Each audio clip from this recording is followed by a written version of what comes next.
कंस ने अपनी बहन देवकी और वासुदेव को बंदी बना लिया था।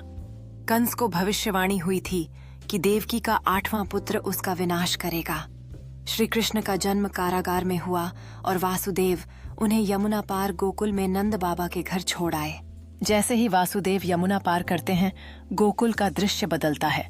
वहां नंद बाबा अपने घर के पास खड़े हैं और वह एक सुनहरे भविष्य की उम्मीद कर रहे हैं। गोकुल में नंद बाबा और उनके परिवार वाले श्री कृष्ण के जन्म की खुशियां मना रहे हैं। गांव में हर ओर उल्लास और उमंग का माहौल है। सभी एक नई आशा का स्वागत कर रहे हैं। कंस अपनी स्थिति को लेकर चिंतित अपने दरबार में बैठा है।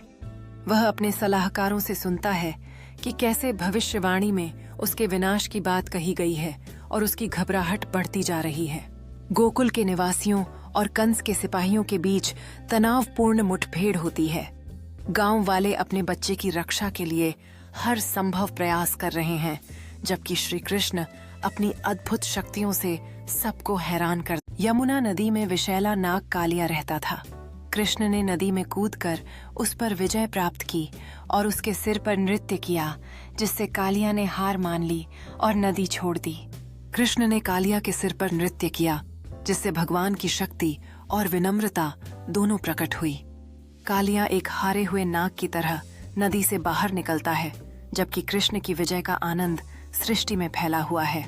पराजित होकर कालिया ने फिर कभी नदी में वापसी नहीं की।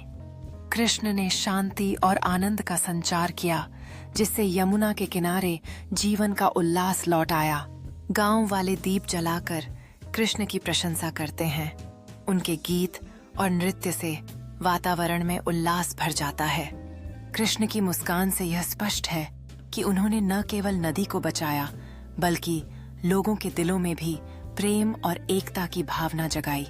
चांदनी रात में यमुना की शांत धारा एक नई शुरुआत की प्रतीक बन जाती है।